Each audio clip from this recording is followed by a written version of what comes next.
नमस्कार दोस्तों, चलिए आज के लेक्चर में हम सॉल्व करने वाले हैं स्टिफनेस मैट्रिक्स मेथड का यूज करके एक पोर्टल फ्रेम को कैसे एनालाइज करें। वो भी बैठ के आराम से अपने अपने घर, और आपके साथ रहेंगे आपके अपने अविनाश सर। तो देर किस बात की, फटाफट शुरू कर देते हैं आज का लेक्चर। आज जो सम सॉल्व कर रहे हैं वो पूछा गया था मई 2019 के एग्जाम में, तो ये सम आपको पूरी तरीके से समझ जाएगा, इसकी गारंटी मैं आपको दे रहा हूँ। अब ये सम शुरू करते हैं। स्टिफनेस मैट्रिक्स मेथड से हमने बीम को एनालाइज किया था, जो प्रोसीजर फॉलो किया था सेम प्रोसीजर होगा, खाली एक छोटा बदलाव हो रहा है, वो मैं आपको सम सॉल्व करते करते समझा दूंगा। बट लेक्चर के शुरू से लेकर एंड तक बने रहना पड़ेगा, आपका कॉन्सेप्ट क्लियर जरूर होगा। देखिए, सबसे पहले हमने क्या किया था, स्टेप नंबर 1 में हमेशा की तरह काइनेमेटिक इनडिटरमिनेंसी को फाइंड आउट किया था, जो डिनोट किया जाता है डीके से। अब यहाँ पे काइनेमेटिक इनडिटरमिनेंसी फाइंड आउट करते समय देखिए, रोटेशन कहाँ कहाँ पे हो सकता है। ए और डी तो फिक्स सपोर्ट है, वहां पे पॉसिबिलिटी नहीं है। बी और सी, जहाँ पे स्पैन ए बी और बी सी और स्पैन बी सी और सी डी ज्वाइन होते हैं, वहां पे एक एक रोटेशन पॉसिबल है। हमेशा याद रखना, पोर्टल फ्रेम रहेगा तो बी और सी पे एक रोटेशन पॉसिबल है, थीटा बी थीटा सी। इसके अलावा देखिए, आपका ये जो फ्रेम है ना, फ्रेम के दो टाइप होते हैं। एक स्वे फ्रेम, जो क्या हो सकता है, डिफ्लेक्ट हो सकता है। दूसरा होता है नॉन स्वे, मतलब जो डिफ्लेक्ट नहीं होगा किसी भी डायरेक्शन में। ओके, तो अब ये स्वे फ्रेम का मतलब क्या है, मैं आपको थोड़ा अच्छे से समझा देता हूँ। ऐसा फ्रेम है आपका, बरोबर, इसको हॉरिजॉन्टली लोडिंग है, इसका मतलब ये क्या होगा, स्वे हो जाएगा। अब स्वे फ्रेम के क्राइटेरिया बहुत सारे हैं। अगर आपका नॉन स्वे फ्रेम होगा ना, तो इसके दोनों वर्टिकल पैर एक जैसे होने चाहिए, लोडिंग सिमेट्रिक होना चाहिए, इनके फ्लेक्सुरल रिजिडिटी सेम होने चाहिए। ये सारे क्राइटेरियाज होता है नॉन स्वे फ्रेम के लिए। बट स्वे में क्या होता है, ये लोडिंग लग रहा है तो ये जो फ्रेम है कुछ इस तरीके से डिफ्लेक्ट हो सकती है। मतलब यहाँ पे आप जो देख रहे हो, डिफ्लेक्शन भी पॉसिबल है, जिसको हम डेल्टा बोल सकते हैं या डेल बोल सकते हैं। दोनों एंड पे सेम होगा, मतलब बी और सी पे रोटेशन के साथ साथ और एक चीज पॉसिबल है, वो है डेल। अब ये डेल एक ही क्यों लिया, दोनों तरफ सेम है। सो इस तरीके से डी के हमें 3 मिल गए। तो अब हम क्या करेंगे, सबसे इजी इनको नंबर्स दे देंगे, ठीक है, नंबर्स दे देंगे और फिर उससे कैलकुलेट करेंगे हर एक रोटेशन को। अब सिंपल रखते हैं, देखिए, इसको नंबर 1 बोलते हैं, इसको 2 बोलते हैं, इसको 3 बोलते हैं, एकदम आसान। अब ये जो थीटा बी है ये रोटेशन है, तो यहाँ पे एक हम क्या करते हैं, क्लॉकवाइज रोटेशन देते हैं। थीटा सी, मतलब यहाँ पे भी एक क्लॉकवाइज रोटेशन देते हैं। अब उसके साथ साथ ये डेल जो है कहाँ कहाँ पे है, बी और सी पे। तो एंड में आपको क्या करना है पता है, पी और सी पे कुछ इस प्रकार एक रिएक्शन देना है। अब ये आपका डेल यानी डिफ्लेक्शन है, तो डिफ्लेक्शन में आपको याद होगा कि हम एक यूनिट लोड का लोड क्या करते थे, अज्यूम करते थे। वैसे ही सेम यहाँ पे क्या करना है, रिएक्शन अज्यूम करनी है। अब इसका वैल्यू क्या रहेगा, कितना रहेगा, वो बाद में देख लेंगे। अब फिलहाल तो हमें पहले डायग्राम के लिए, अब ये धीरे धीरे समझ में आएगा, आपको 3 डायग्राम बनाने पड़ेंगे। तो सबसे पहला डायग्राम जो है थीटा बी के लिए बनाते हैं, पहले रोटेशन के लिए। कैसे बनेगा, ये देखिए,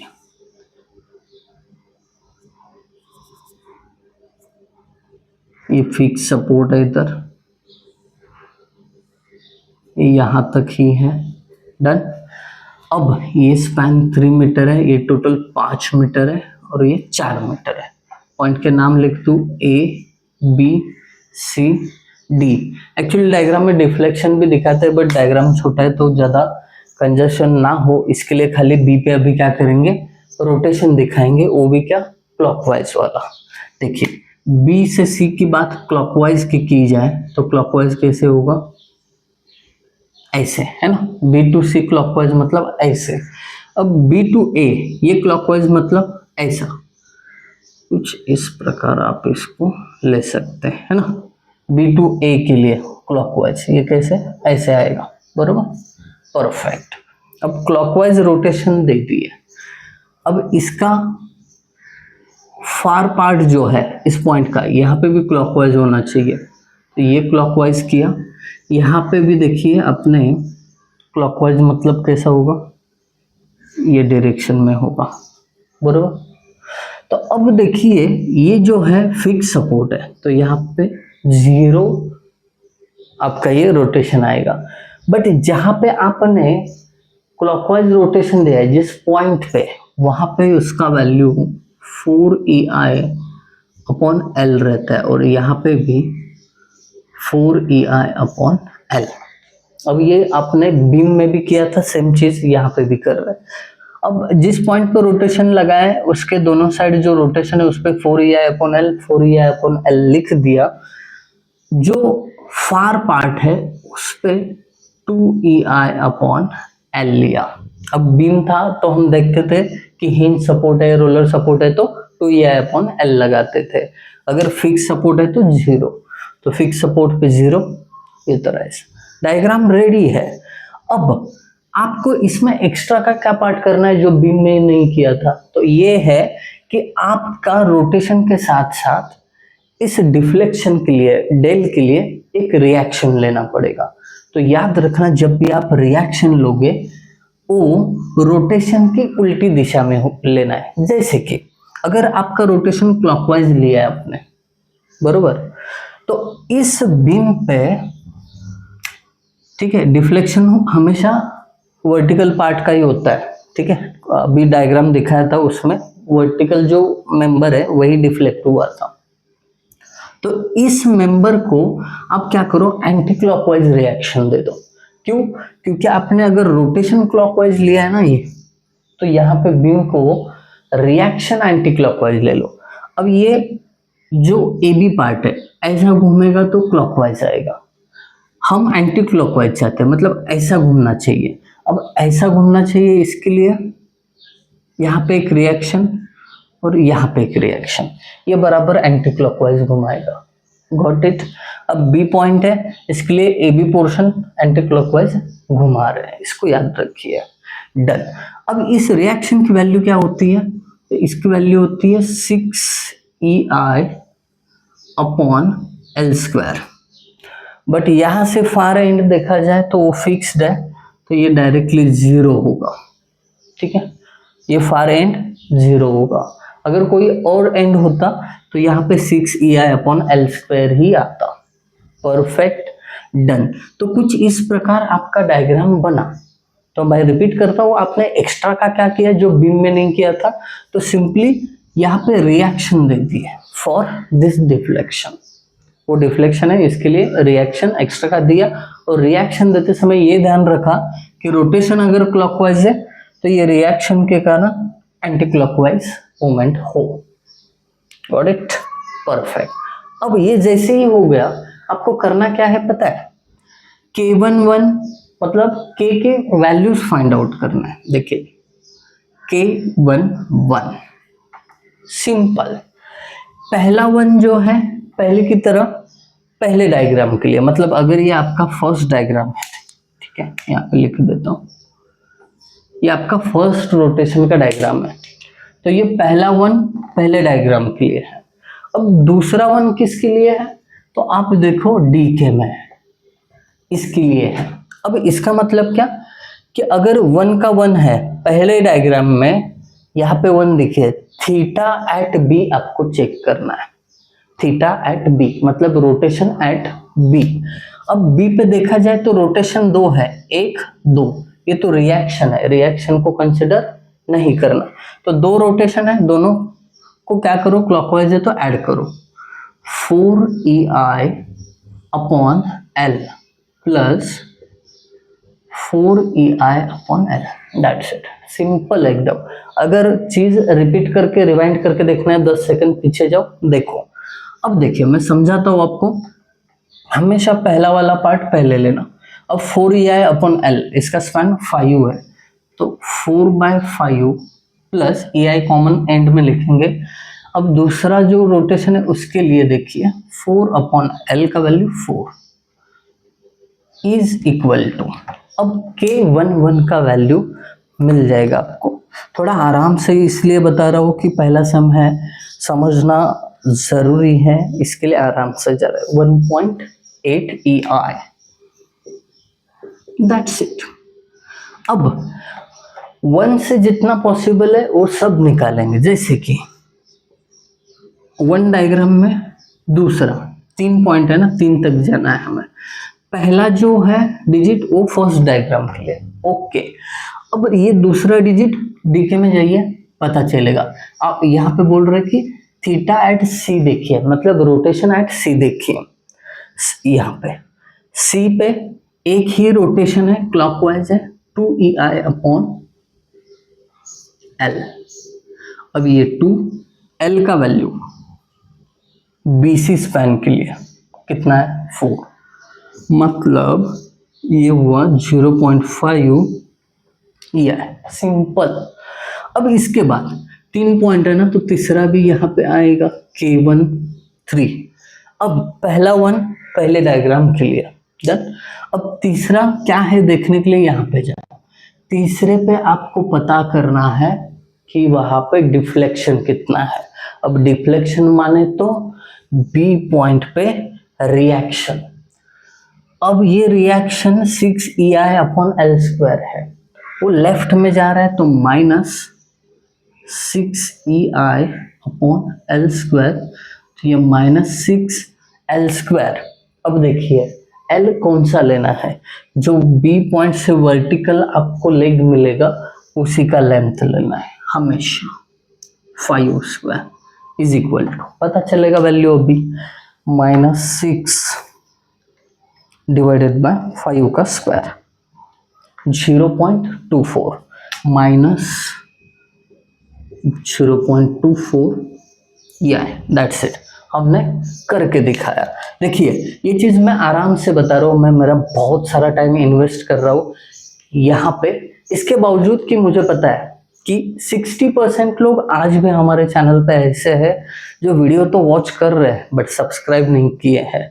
आपको दिखा तो यहाँ पे फोटो पे दिख रहा होगा, तो फिर भी हमने हार नहीं मानी है, तो आप भी हार मत मानना। हमारा मोटिव पूरा क्लियर है, साफ है, सबको फ्री एजुकेशन, अच्छा वाला एजुकेशन मिल जाए। छोटा प्रयास चल रहा है बट चल रहा है, रुकने का नहीं, आगे बढ़ते हैं। अब पहले डायग्राम के लिए जितना करना था वो हो गया। अब जाते हैं दूसरे कोऑर्डिनेट पे। सी पे क्या करना है आपको, रोटेशन देना है और डायग्राम निकालना है, बड़ा आसान है। थोड़ा स्पीड बढ़ाता हूँ भी, क्योंकि अभी आइडिया क्लियर हो गई है क्या करना है ना। A B C D। अब C पे रोटेशन क्लॉकवाइज, अगर मैं बात करूँ CB की तो इसके लिए क्लॉकवाइज क्या होगा, ऐसा, और CD की बात करूँ इसके लिए क्लॉकवाइज तो ऐसा। क्लियर है। अब जहां पे आपने रोटेशन लिया है वहां पे वैल्यू 4EI अपॉन एल और 4EI अपॉन एल होती है। अब इसका ये वाला एंड का रोटेशन फिक्स सपोर्ट है, तो ये तो 0 ही होना है, इसको छोड़ दो। फिर यहाँ से CB की तरफ जाए तो यहाँ पे एक क्लॉकवाइज रोटेशन देना ही पड़ता है, वो होगा 2EI upon L. Got it, perfect. अब इसके अलावा और एक चीज करनी है, वो क्या है कि भाई साहब आपने रोटेशन देने के बाद आपको रिएक्शन भी कंसिडर करना है फॉर डिफ्लेक्शन। बट वो कैसे रिएक्शन देना है, वो रिएक्शन जो रोटेशन लिया है उसके अपोजिट में। मतलब क्या, रोटेशन क्लॉकवाइज लिया है तो आप रिएक्शन ऐसा लो कि अब C पॉइंट से वर्टिकल मेंबर CD है, CD एंटी क्लॉकवाइज घूमे, रोटेशन क्लॉकवाइज है तो रिएक्शन के कारण इसका मूवमेंट एंटी क्लॉकवाइज होना चाहिए। एंटी क्लॉकवाइज मतलब कुछ इस प्रकार है ना, तो ये एंड इधर खींचना चाहिए और यहाँ पे रिएक्शन, मतलब ये क्या करेगा, एंटी क्लॉकवाइज घुमाएगा। तो ये तो फिक्स सपोर्ट है, तो ये तो जीरो हो जाएगा। बट इस रिएक्शन का वैल्यू क्या होता है, हमेशा 6EI upon L square. That's it, एकदम छोटा सा डायग्राम है, बना दिया। अब सेम जब यहाँ पे किया था वो यहाँ पे भी करना है। अब जो भी कैलकुलेशन होगा वो दूसरे डायग्राम के लिए होगा। देखिए मैं लिख के ही रखता हूँ K2, ठीक है। अब K21, K22, K23 ऐसा है। 2 मतलब दूसरा डायग्राम, ठीक है। अब ये दूसरे डायग्राम में देखिए जरा पहला पॉइंट। अब ये पहला पॉइंट यहाँ पे थीटा बी का वैल्यू क्या है, मतलब बी पे रोटेशन क्या हो रहा है दूसरे डायग्राम में, ठीक है। ये 2 फॉर दूसरा डायग्राम, 1 फॉर क्या हो रहा है वो देखना है, थीटा बी। अब theta B 2EI upon L दिख रहा है, साफ साफ दिख रहा है 2EI अपॉन एल।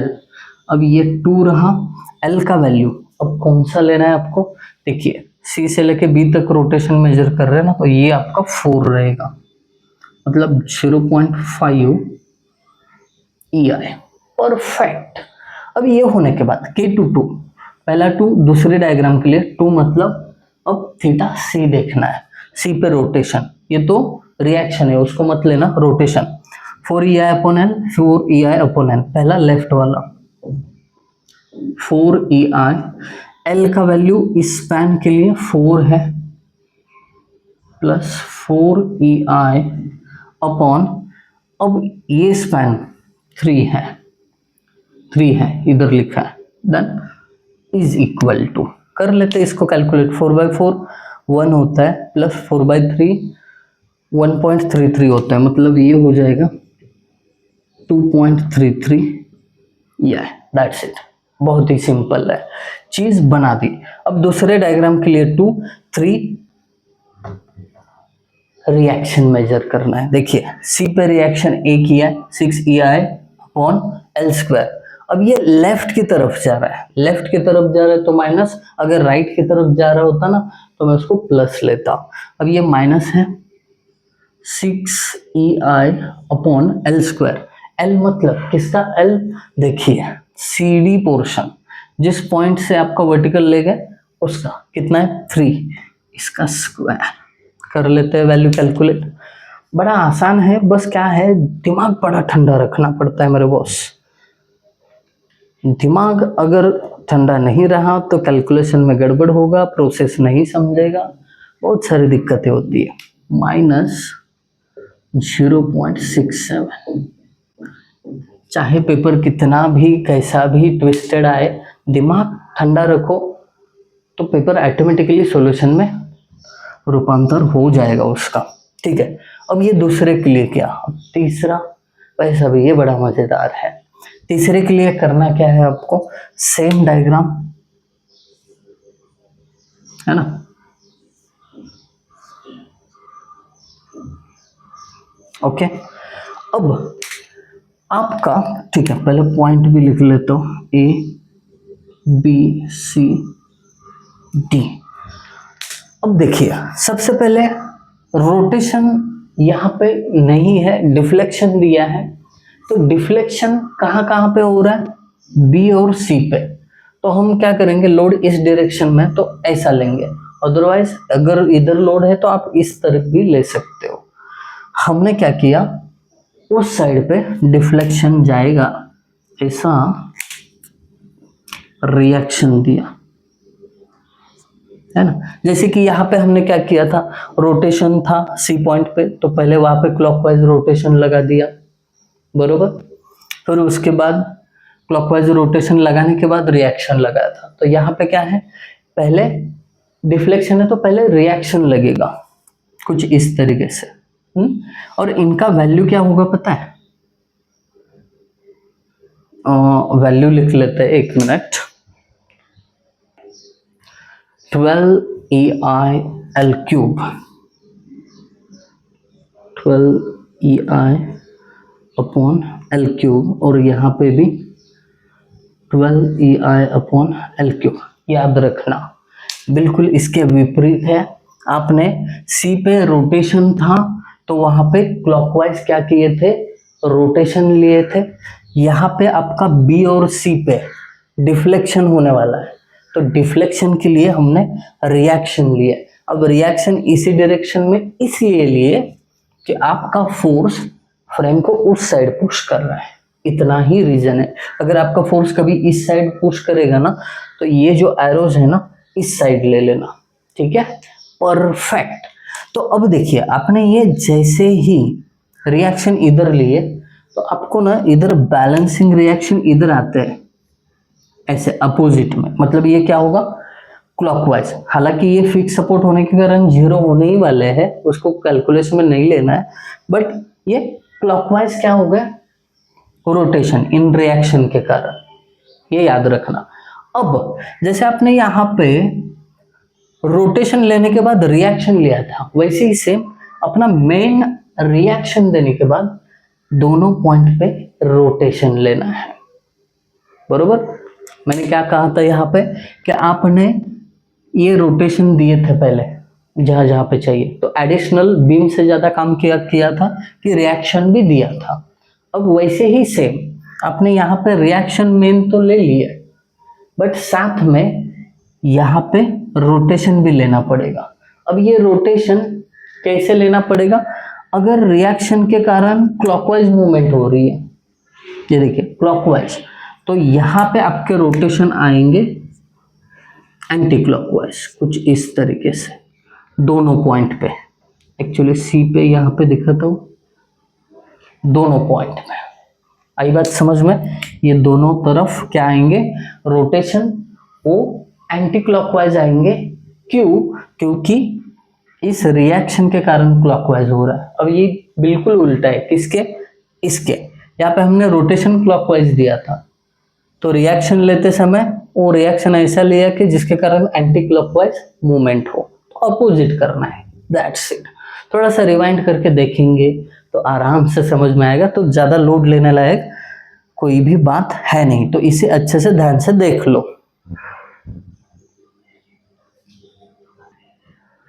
ओके, तो अब सवाल ये आता है कि ये रोटेशन का वैल्यू कितना होना चाहिए। तो आपको याद दिलाता हूँ कि यहाँ पर रोटेशन लेते समय हमने रोटेशन के वैल्यू फिक्स थे, वो तो ले लिए, बट जब रिएक्शन ली थी वो 6EI/L² जो एक्स्ट्रा का लिया था, तो यहाँ पर रोटेशन एक्स्ट्रा का है, तो उसको 6EI/L², 6EI/L² ऐसा ले लो। आई बात समझ में। तो अब ये डायग्राम आपका हो गया पूरा, ये तो रिएक्शन जो है ये बस दिखाने के लिए दिया था, फिक्स सपोर्ट के कारण वो जीरो हो जाएंगे। डायग्राम आया दिमाग में, परफेक्ट। अभी जो यहाँ पे कैलकुलेशन किया है सेम इस तीसरी डायग्राम के लिए भी करना पड़ेगा। तो कैसे बनेंगे इसके कोऑर्डिनेट्स, K3 K3 K3, ये तीसरी डायग्राम का पहला 3 फिक्स है, बाद में ऐड हो जाएगा 1 2 3, करेक्ट। देखिए अब तीसरी डायग्राम में 1 क्या है, 1 तो हमारा थीटा बी यानी बी पे रोटेशन, तो तीसरी डायग्राम पे बी पे रोटेशन 6EI/L², इसको मत लेना, ये रिएक्शन है, हम रोटेशन की बात कर रहे हैं। अब ये एंटी क्लॉकवाइज है तो -6EI/L²। अब इसके लिए L का वैल्यू क्या लेना है, तो ये जो वर्टिकल मेंबर है ना, बी पे जो रोटेशन रहेगा, तो वर्टिकल मेंबर का लेंथ 5² इज इक्वल टू, इसका आंसर कहीं पे तो निकाला था हमने, 0.24 EI, तो इसको माइनस वही है ना, 0.24 EI, समय बच जाएगा और क्या।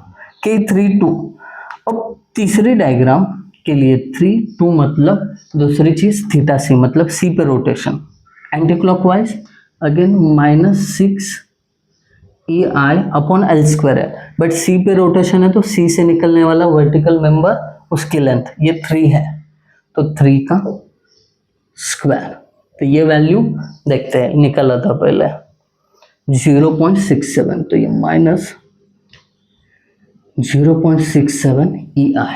अब आएगी मजे की बात 3 3, तीसरा डायग्राम का पहला 3 और आपको वहां पे क्या देखने हैं, आपको देखने हैं खाली डिफ्लेक्शंस कितने आ रहे हैं। देखिए 1 2 2 डिफ्लेक्शन है। हम क्या करेंगे, दोनों अगर राइट साइड में जा रहे तो ऐड करेंगे। ओके, अब दोनों राइट में जा रहे तो ऐड, अगर लेफ्ट में जा रहे होते तो दोनों को माइनस साइन देता। तो 12EI अपॉन L क्यूब। अब इधर के लिए L रहेगा, मतलब 5 है ये और ये 3 है, तो 5 का क्यूब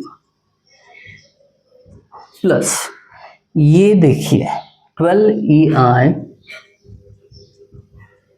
अपॉन L क्यूब, मतलब 3 का cube is equal to that's it. आप यहाँ पे केवल इन रिएक्शन की बात करेंगे, रोटेशन को नहीं लेंगे, क्योंकि यहाँ पे खाली डिफ्लेक्शन के लिए रिएक्शन ही आता है। बड़े सॉर्टेड सिंपल तरीके से बताने की कोशिश मेरी जारी है, जारी ही रहेगी। आगे बढ़ते हैं कैलकुलेशन के ऊपर। 12 डिवाइडेड बाय 5 का क्यूब, 12 डिवाइडेड बाय 5 का क्यूब प्लस 12 डिवाइडेड बाय 3 का क्यूब। इसका आंसर आता है 0.54 EI, ये प्लस में आएगा 0.54 EI। करेक्ट। मैं क्रॉस कंफर्म कर लेता हूँ, आंसर कभी कभी कैलकुलेशन में गड़बड़ होती है, नहीं है एकदम सही है। अब ये सब होने के बाद आपको कोएफिशिएंट फैक्टर, स्टिफनेस फैक्टर जो है स्टेप नंबर 2 वो मिल जाएगा। तो अपना जो स्टेप नंबर 2 था ना वो लिख देता हूँ इधर।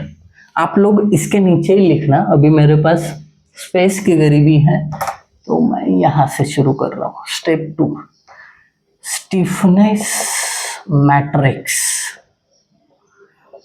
और वो आप भली भांति जानते हो कैसे बनता है। K इज इक्वल टू, इसमें K11 K12 ये एलिमेंट भर देना है खाली, 1.8 EI एंड में लिख लेंगे। K12 है 0.5, K13 है -0.24। डन।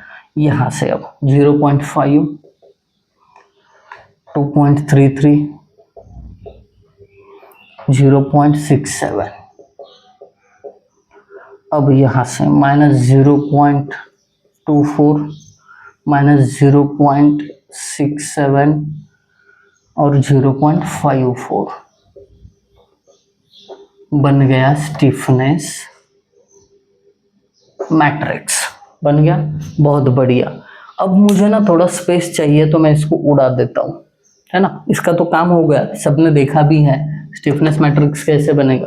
तो मैं इसको हटा सकता हूँ, तो मैं क्या करता हूँ, इसको थोड़ा सा हटा देता हूँ। जैसे जैसे स्पेस की जरूरत पड़ेगी एक एक चीज को हमें क्या करना पड़ेगा, हटाना ही पड़ेगा। अब स्टेप 2 होने के बाद हम पहुंचते हैं स्टेप नंबर 3 पे। स्टेप नंबर 3 यहाँ पे करूँ, चलेगा ना। इसकी जरूरत तो नहीं पड़ेगी, नहीं पड़ेगी, ठीक है, इसकी जरूरत नहीं पड़ेगी ऐसा लग रहा है, बट रहने देता हूँ, लग गए तो फिर बहुत टाइम खर्चा हो जाएगा। Step 3 fixed end movement. वो डिजिटल बोर्ड का बहुत बढ़िया है, चाहे जितना भी लिखना है लिख सकते हो, बस सरकाना है, आगे चले जाते हैं। आपका सपोर्ट बढ़ेगा ना, थोड़ा अर्निंग बढ़ेगा, तो फिर डिजिटल बोर्ड लेंगे हम, don't worry. Step number 3 fixed end movement.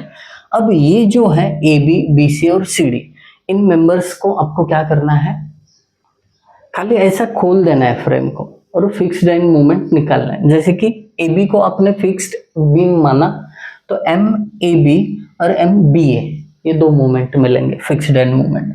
तो MAB इज इक्वल टू, अब इसको खोलना है, मतलब कैसे, देखिए ये सीधा करो इस प्रकार, ये देखिए ABCD है ना।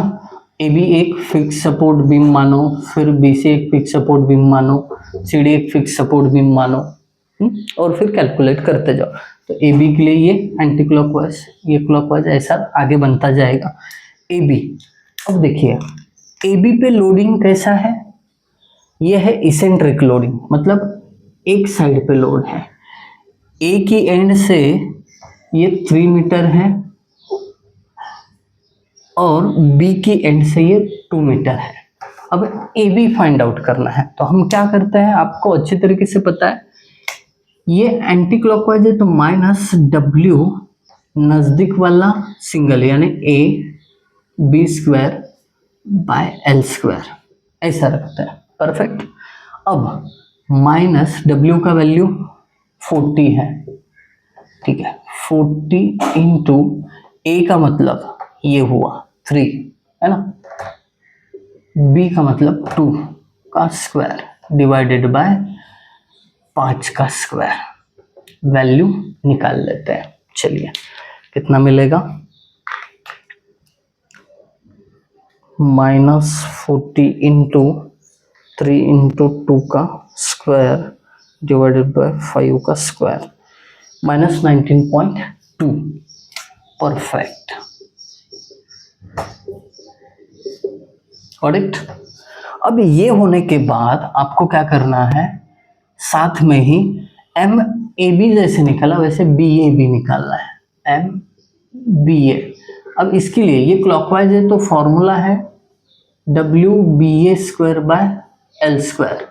तो क्या होगा, डब्ल्यू तो 40 है ही, बी का वैल्यू 2 है और ए का वैल्यू 3 है, तो इसका स्क्वायर डिवाइडेड बाय 5 का स्क्वायर। कर लेते कैलकुलेशन। ये ना बड़े ठंडे दिमाग से करो, ये फॉर्मूले में बहुत बार लोगों से गलती हो जाती है, इतना प्रैक्टिस नहीं रहता है तो इधर का उधर कर लेते हैं तो गलती होती है। हाँ, इसका आंसर आ गया 28.8, ये प्लस में आया, 28.8 किलो न्यूटन मीटर। बाकी काम इजी। अब कैसा, अब BC स्पैन बचा है तो मोमेंट BC ये एंटी क्लॉकवाइज रहेगा, इसके लिए माइनस लोडिंग UDL है तो उसके लिए formula WL square by 12, W मतलब 30 है इंटू लेंथ ये 4 मीटर है, याद रखिए 4 का स्क्वायर डिवाइडेड बाय 12। कर लेते हैं कैलकुलेशन। अब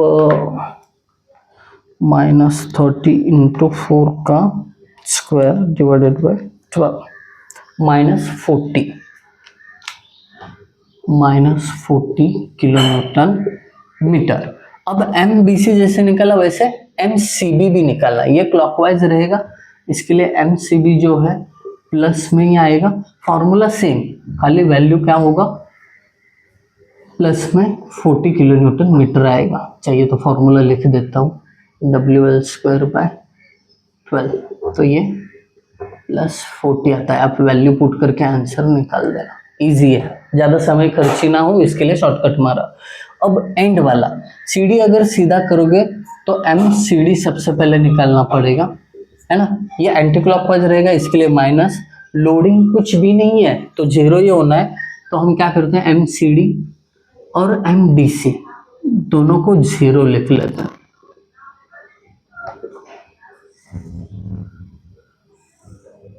ठीक है, दोनों भी क्या हो जाएंगे, बिल्कुल 0 हो जाएंगे। तो MCD और MDC क्यों 0 हुआ, ये आपको पता होना चाहिए कि यहाँ पे कोई भी लोडिंग नहीं है इस पैन पे। Got it, perfect. तो फिक्स्ड एंड मूवमेंट बड़े आसानी से हमने निकाल दिए। अब चलते हैं स्टेप नंबर 4 जिसमें P मैट्रिक्स निकालना है। धैर्य के साथ देखना पड़ेगा वीडियो, है ना। जे हुलगे वाफे चेत, जो मराठी जानता हो वो जानते होंगे, ये हुलगे वाफे चेत, पटपट चाहिए सब चीजें, नहीं मिलेगी। थ्रू द पॉइंट्स आपको जाना ही पड़ेगा, कॉन्सेप्ट को समझना ही पड़ेगा। एंड में जाके स्क्रीनशॉट लूंगा फिर सॉल्व नहीं होता है भाई साहब, एक्सप्लेनेशन सुनना पड़ेगा। ठीक है, स्टेप नंबर 4, ये पूरे अधिकार से बोल रहा हूँ मेरे छोटे भाई बहनों, आप सब ये अधिकार से बोल रहे हो, इतना मेहनत ले रहे हैं तो आपको उसका आउटपुट मिलना भी चाहिए। स्टेप नंबर 4, अब स्टेप नंबर 4 में जैसे कि मैंने बोला मैट्रिक्स P फाइंड आउट करना होता है। अब मैट्रिक्स पी का तो आप जानते हो कैसा आता है, तो मैट्रिक्स पी कुछ इस प्रकार आता है। 3 अननोन है ना, तो यहाँ पे 3 आएंगे। एक्चुअली यहाँ पे पहला 2 रोटेशंस है, थीटा बी, थीटा सी और तीसरा डेल है।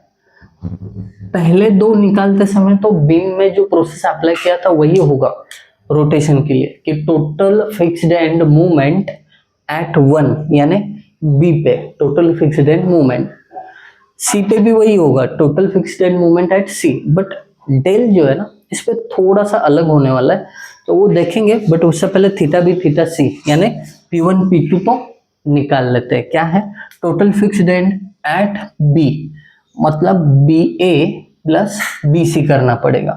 तो बी ए 28 है, चाहिए तो लिखो क्या, M B A fixed end movement plus M B C का फिक्स्ड एंड मूवमेंट, और यहाँ पे सी पे M C B fixed end movement plus M C D fixed end movement, और यहाँ पे डेल, जो डेल है ना, ये डेल आपको रिएक्शन 1 और रिएक्शन 2, मतलब यहाँ पे 2 रिएक्शन आने वाले हैं। वो कैसे, फिलहाल तो बस इतना ही लिखो, R1 प्लस R2, ये समझाऊंगा मैं, डोंट वरी।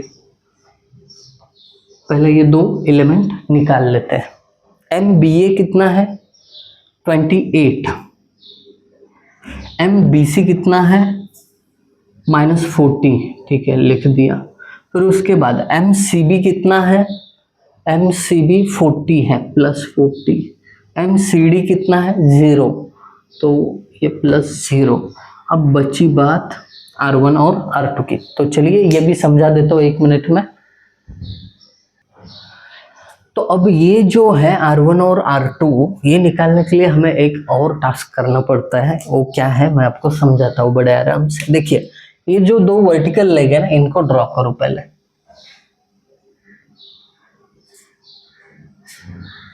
सेम लेवल में है, ठीक है। अब ये आपका पॉइंट A है, ये B है, ये C है, ये D है। हॉरिजॉन्टल मेंबर को नहीं ड्रॉ करना है। अब देखिए आपके पास ना जो फिक्स्ड एंड मूवमेंट है वो यहाँ पे दे देते हैं, और जो आपका लोडिंग है वो भी दे देते हैं। जैसे कि यहाँ पे 40 किलो न्यूटन का लोड है, ये 2 मीटर पे, ये 3 मीटर पे। अब बी ए जो है मूवमेंट, बी ए ये 28.8 है, बी ए मतलब बी पे मूवमेंट, इनिशियल पहला बी है ना, तो बी ए का लेना। तो ए बी ए पे 28.8 प्लस है, मतलब ये होगी क्लॉकवाइज मूवमेंट, ठीक है 28.8 परफेक्ट किलो न्यूटन मीटर। फिर उसके बाद ए से लेके बी तक, मतलब A B, M A B -19 है। अब ये माइनस है, इसका मतलब क्या होगा, ये एंटी क्लॉकवाइज होगी। ओके एंटी क्लॉकवाइज, समझ में आया, एंटी क्लॉकवाइज। ये 19.2 है, बरोबर। इधर माइनस मत लिखना, साइन के लिए वो माइनस था वैल्यू में, तो 19.2 आ गया। इसके बाद सी पे देखिए, सी पे C to D मूवमेंट, यानी मूवमेंट CD, CD किधर है, ये तो 0 है ना, CD और DC, ये एंटी क्लॉक दोनों भी 0 है। क्लॉकवाइज एंटी क्लॉकवाइज कुछ लिखना है लिखो, लोडिंग तो इसके ऊपर कुछ है भी नहीं। अब ये 2 मेंबर ज्वाइन करने के बाद अब इम्पोर्टेंट काम ये है कि जो आपने ये बीच का मेंबर ड्रॉ नहीं किया ना, उस पर रिएक्शन लेना, एक इस तरफ एक इस तरफ, इसको बोलो R1, इसको बोलो R2। अब आप समझ गए होंगे कि आपको R1 और R2 निकलना है, उसी से आपको डेल का इधर मिलेगा वैल्यू। अब देखो पहले हम R1 के लिए जाते हैं। करना क्या है, बड़ी सिंपल सी बात है। आप क्या करो, मूवमेंट एट B 0 दिखाओ, सॉरी ए पे, मोमेंट एट ए आप 0 दिखाओ जिसके कारण आपको R1 मिल जाएगा। जैसे कि moment of summations at A is equal to 0, तो हम क्या करेंगे कि ए पे पहले से ही एक मोमेंट है जो क्या कर रही है, एंटी क्लॉकवाइज जा रही है। ये देखिए एंटी क्लॉकवाइज है, तो उसको -19.2 लेंगे, ध्यान रखिए। फिर उसके बाद ये फोर्स है, इसके कारण भी कुछ मोमेंट होगा ए पे, तो ये क्लॉकवाइज हो रहा है, तो इसके लिए +40 इंटू इसका डिस्टेंस फ्रॉम ए 3 है, गॉट इट। फिर यहाँ पे एक मोमेंट है, वो पहले से ही क्लॉकवाइज है, तो +28.8। अब ये जो R1 है इस ए पॉइंट को एंटी क्लॉकवाइज घुमाएगा, इसके लिए -R1, और R1 का डिस्टेंस फ्रॉम ए 3, 2, 5 है।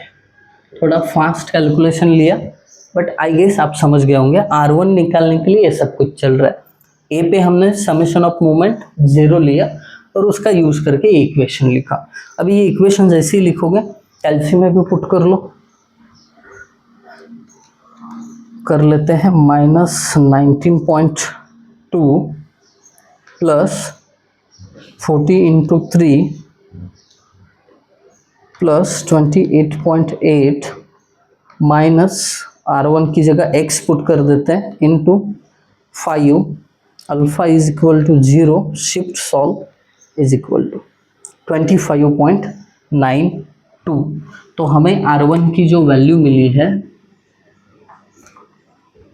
25.92 किलो न्यूटन मिल गई है, परफेक्ट। अब इसके बाद R1 जैसे मिला, R2 के पीछे पड़ो। तो R2 के लिए देखिए यहाँ पे ना कोई लोडिंग है ना कोई मूवमेंट है, तो R2 ऑब्वियसली 0 आने वाला है।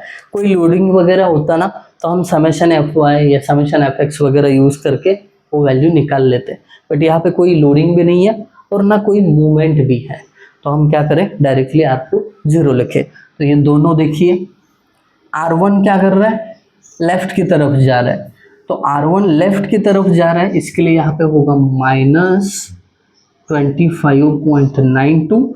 R2 राइट में जा रहा है, राइट के लिए प्लस लेते हैं, बट वो वैल्यू 0 ही है, लिखो ना लिखो कोई फर्क नहीं पड़ता। जैसे ही आपने ये टास्क कर लिया, आपको बनाने हैं कॉम्पैटिबिलिटी इक्वेशंस। बड़ा आसान है, बताता हूँ कैसे बनाना है। करना क्या है, स्टेप नंबर 5 बोल लेते हैं हम उसको, तो वो कहाँ पे लिखे, इधर लिखते हैं,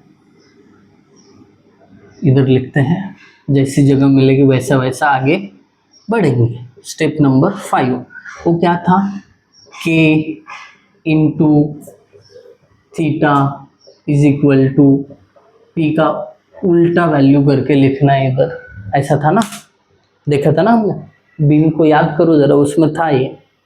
डन। अब क्या करते हैं, k की वैल्यू लिखते हैं। k का मैट्रिक्स यहाँ पे है 1.8, 0.5 माइनस 0.24, 0.5 वर्टिकली लिखता हूँ, -0.24, फिर 2.33, फिर -0.67, और इधर -0.67, 0.54, ठीक है, इनटू, अब ये थीटा का थीटा बी थीटा सी और लास्ट का del is equal to, P को कैसे लिखना है, साइन को चेंज करके, जो पी मिला है ना, किधर मिला है रे, इधर, एक्चुअली इसका वैल्यू लिखना भूल गया हम, मैं डायरेक्टली करूँ क्या इसको, ये देखिए 28 माइनस 40 कितना होता है, -12 होता है, 40 प्लस 0 40 होता है, ये -25.92 है। इसको खाली उल्टा वैल्यू करके इधर लिखना है, -12 का होगा +12, +40 का होगा -40, और ये माइनस का होगा +25.92, है ना। अब इसे कॉम्पैटिबिलिटी इक्वेशन मिलेगा मेरे दोस्त, बड़ा आसान है।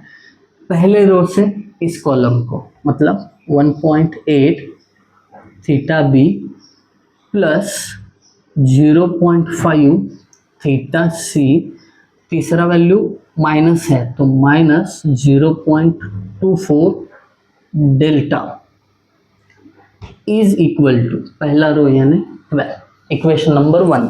ऐसे ही similarly 0.5 theta B plus 2.33 theta C, तीसरा वैल्यू माइनस में तो minus 0.67 del is equal to -40। कितना आसान है, बहुत, बस समय लगता है। Minus 0.24 into theta B minus 0.67 theta C, ये प्लस है, plus 0.54 delta is equal to 25.92। What it. तो अब आपको मिले टोटल 3 इक्वेशन, ये रेड कलर से लिखता हूँ, इक्वेशन 1, इक्वेशन 2 और इसको इक्वेशन 3 बोलते हैं। खाली इनको साइमल्टेनियसली क्या करना है, सॉल्व करना है। इसके लिए कैलसी है, आपको कोई मेहनत करने की ज़रूरत नहीं है। मोड पे चले जाइए, वीडियो चालू है क्या देखता हूँ, स्पेस के कभी कभी हाँ है, चालू है, बीच बीच में जाके ना चेक करना पड़ता है। इक्वेशन अब देखिए, इसमें 2 नंबर का इक्वेशन फिट बैठेगा, an(x + bny + cnz = dn। तो 2 नंबर का इक्वेशन लिया, कोएफिशिएंट पुट करना है। पहला 1.8, 0.5 विद साइन पुट करना है, ये माइनस 0.24 और d का है 12। फिर दूसरे इक्वेशन 0.5, 2.33 माइनस 0.67 माइनस 40। तीसरे इक्वेशन पे माइनस 0.24 माइनस 0.67 प्लस 0.54 और ये 25.92 इज इक्वल टू करिए, बारी बारी से आपको थीटा बी, थीटा सी और डेल मिल जाएगा, बारी बारी से मिलेगा। ठीक है, x मतलब थीटा बी, थीटा बी का वैल्यू है 14.75।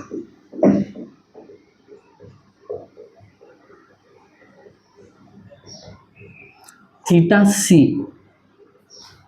सी के लिए y बताएगा -7.22 और तीसरा हमारा अननोन डेल यानी डिफ्लेक्शन है, इज इक्वल टू 45.59। ये मेजर किया जाएगा, डिफ्लेक्शन है ना, किलोमीटर। ठीक है, डन। अब जैसे ही ये मिल गया आपको, जैसे ही ये वैल्यू मिल गया, स्टेप नंबर 6 है आपका, जिसमें आपको फाइंड आउट करने हैं, इधर लिखता हूँ स्टेप नंबर 6। इस बात को थोड़ा सा समझिए, मेरे साथ साथ ही सॉल्व करिए। एक स्टेप देखो, फिर सॉल्व करने की कोशिश करो, समझ लो और फिर सॉल्व करो, ऐसा कर लो, क्योंकि जगह अभी समझेगा ना कि एट द एंड अगर जाओगे तो कहाँ से कहाँ गए हैं ये पता नहीं चलेगा ना, इसके लिए बोल रहा हूँ। स्टेप नंबर 6 में आपको फाइनल मूवमेंट निकालने हैं और वो भी यूजिंग स्लोप डिफ्लेक्शन इक्वेशन। अब स्लोप डिफ्लेक्शन इक्वेशन कैसा है ये भी मैं आपको बता देने वाला हूँ। अब उसके लिए आपको 1 by 1 मूवमेंट फाइंड आउट करना है, A से B तक, मतलब MAB से शुरू करता हूँ। एक सैंपल आपको कैलकुलेशन करके बताता हूँ, बाकी आप लोग कैलकुलेट कर पाओगे। आवाज़ बहुत आ रहा है, देखता हूँ मैं। दोस्तों आज संडे है तो थोड़ा सा बिल्डिंग में काम चल रहा है, आवाज़ आ रहा है टक टक करके। ठीक है, MAB, इसके लिए इक्वेशन बड़ा सिंपल है। क्या करना है, MAB fixed end movement plus 2EI/L into पहले डिजिट का 2 टाइम्स थीटा प्लस दूसरा डिजिट का खाली थीटा माइनस 3 डेल्टा/L, ऐसे करना है। ओके, अब इसमें वैल्यू पुट करना बड़ा आसान है। एम ए बी का वैल्यू आपको पता है -19.2 है, तो आप क्या करोगे -19.2 प्लस अब 2 इंटू ई आई, ये तो हमेशा कांस्टेंट रहता है, इसको हम हटा ही देते हैं। और बाद में ना थीटा के नीचे जो अपॉन में था ना ई आई वगैरह, वो कट होने वाला है, तो ई आई अगर कांस्टेंट है तो नहीं लिया तो भी चलेगा। Upon L, M A B span का लेंथ कितना है 5 है, तो इसको 5 रखो, इंटू 2 इंटू थीटा का वैल्यू, थीटा कौन सा ए, थीटा ए का कोई भी वैल्यू नहीं है वहां पर, तो हम क्या करें डायरेक्टली 0 पुट कर दें, प्लस थीटा बी का वैल्यू है 14.75 माइनस 3 इंटू डेल्टा, डेल्टा 45.59, मतलब 45.59 का वैल्यू पुट करो। लेंथ कितना है ए बी का 5, इन सबको कैलकुलेट करेंगे तो एम ए बी का वैल्यू मिलेगा। फाइनल मोमेंट, मैं फाइनल मोमेंट की बात कर रहा हूँ।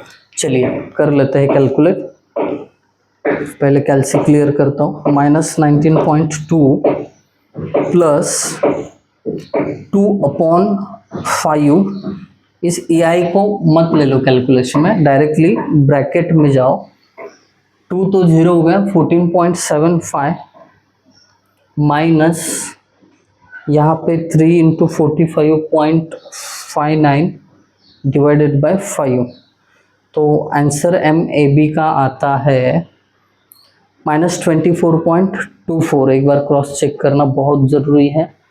एम ए बी का फाइनल मोमेंट कितना आया,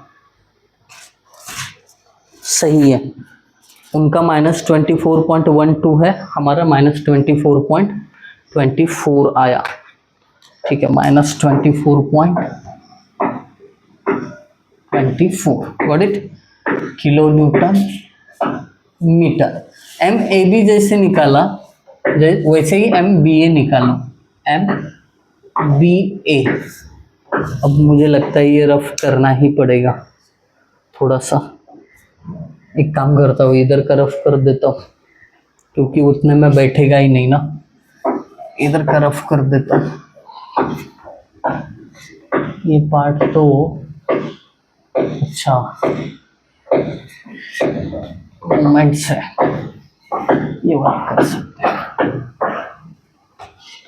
इधर का रफ करके नहीं चलेगा, ये अपने वैल्यूज है।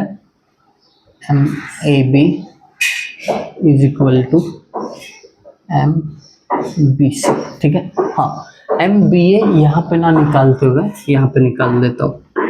M B A is equal to, formula बड़ा सिंपल है, क्या करना है, एम बी ए का fixed end moment plus 2EI upon L into bracket में पहले का 2 टाइम्स थीटा, मतलब 2 times of theta B, plus दूसरे का खाली theta A, minus del 3 times है ना, हाँ 3 टाइम्स पहले लिखो, 3 times del divided by L, got it.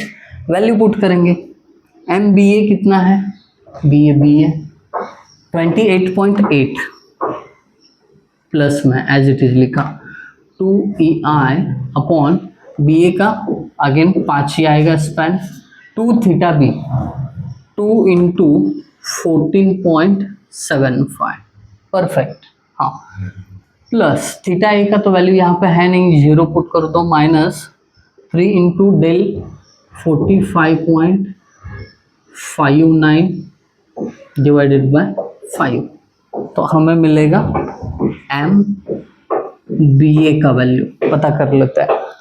28.8 plus 2 divided by 5, हमेशा की तरह इधर ए आई को मत लेना, इधर चलते हैं, 2 into 14.75 minus 3 into 45.59 divided by 5 bracket close, answer आएगा 29.66 kilo newton metre, that's it. M B A भी मिल गया। वैसे अभी एम बी सी और एम सी भी निकालना है। एम बी सी कैसे निकाला जाए, एम बी सी तो अब इसका फॉर्मूला बड़े ध्यान से देखना पड़ेगा, मैं रेड कलर से ही लिखता हूँ ताकि आपको दिमाग में रहे। MBC का fixed end moment plus 2EI upon L into पहले डिजिट का 2 टाइम्स थीटा यानी 2 थीटा बी प्लस दूसरे का थीटा सी। अब यहाँ पे -3 इंटू डेल अपॉन एल। अब इसमें मेरे दोस्त ये जो टर्म है ना ये नहीं आएगी। क्यों? क्योंकि ये जो डिफ्लेक्शन है ये केवल वर्टिकल फ्रेम का हो रहा है, यही डिफ्लेक्ट हो रहा है, ये तो खाली पोजीशन चेंज कर रहा है, डिफ्लेक्शन उसका नहीं हो रहा है। तो MBC और MCB के कैलकुलेशन में ये टर्म नहीं आएगा। तो ये टर्म नहीं आएगा तो आपको क्या करना है, इसको कैंसिल कर देना है, मत लेना, याद रहना चाहिए आपको। गाई में कैलकुलेशन में डाल दोगे तो ये गड़बड़ हो जाएगा, ठीक है। तो इसी तरीके से आप क्या करो, वैल्यूज पुट करो, इसका आंसर मैं बता देता हूँ, आप पुट करो वैल्यू और निकाल दो क्योंकि अभी समय बहुत हो गया है। तो MBC -29.56 -29.56 और MCB जो है ना ये प्लस में 39 पॉइंट समथिंग आ रहा है, 39.59 कितना आ रहा है, 39.59। ओके, तो यहाँ पे ये वैल्यूज में डायरेक्टली लिख रहा हूँ, किलो न्यूटन मीटर, ठीक है। अब रही बात CD की, MCD, तो MCD का फिक्स्ड एंड मोमेंट तो 0 है। फॉर्मूला देखिए, MCD fixed end moment plus 2EI upon L into bracket में 2 theta C plus theta D, right.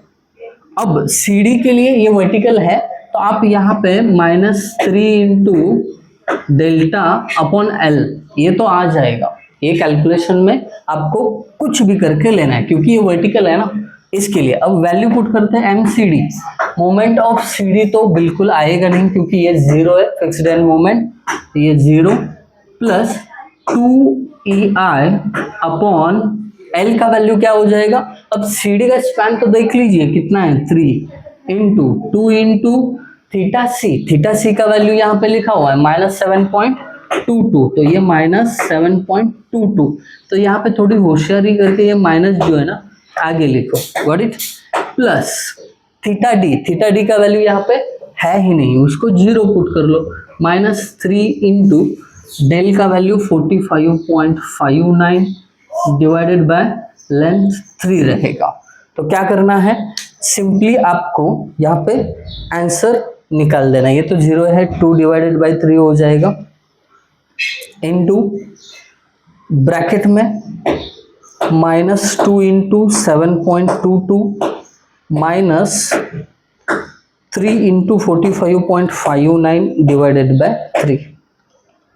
Answer इसका आ जाता है -40.02।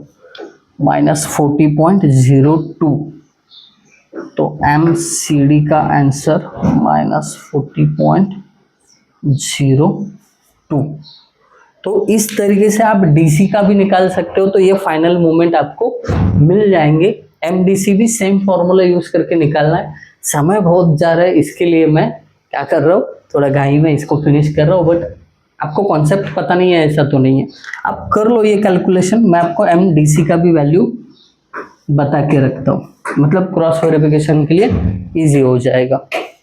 कहाँ पे गया न्यूमेरिकल, MDC 34.62। देखिए MCD और MCB का वैल्यू ना ये नियर अबाउट सेम ही आएगा, थोड़ा सा पॉइंट का डिफरेंस है बट सेम आएगा, याद रखना इस चीज को, ठीक है। ये आने के बाद BMD कैसे ड्रॉ करना है, तो देखिए हर एक पॉइंट की जो मूवमेंट है ना आपको मार्क करनी है। जैसे कि A पॉइंट है, तो ए बी का -24.5 इस तरफ ड्रॉ होगा। तो ये ना पॉइंट्स खाली ज्वाइन करते जाने का है। एम बी सी का थोड़ा सा इधर सेपरेट डायग्राम निकलता हूँ, छोटा सा। ए बी सी डी, देखिए एम ए बी 24 है ना, इधर एक आध पॉइंट मार्क किया 24.24। फिर एम बी ए और बी सी का वैल्यू देखो, बी ए किधर है, बी ए 29.66 बी ए के लिए 29.66, ये इधर से इधर, ठीक है, ये ए बी स्पैन के लिए। फिर बी सी के लिए एम बी सी देखिए, एम बी सी -29.56। तो इसका मैं डायग्राम डाल देता हूँ, अभी तो ड्रॉ करने के लिए बहुत मुश्किलाहट हो रही है। इसको ज्वाइन करके इधर फिर सी पे C2D के लिए -40, ये ऐसा इधर एक बनेगा, इधर एक बनेगा। एक डायग्राम डाल देता हूँ मैं इसका फोटो में। आई होप आप सभी को कॉन्सेप्ट क्लियर हो गया होगा। अगर क्लियर हुआ है तो ज़रूर कमेंट करके बताना। Thank you guys for watching video, thank you so much.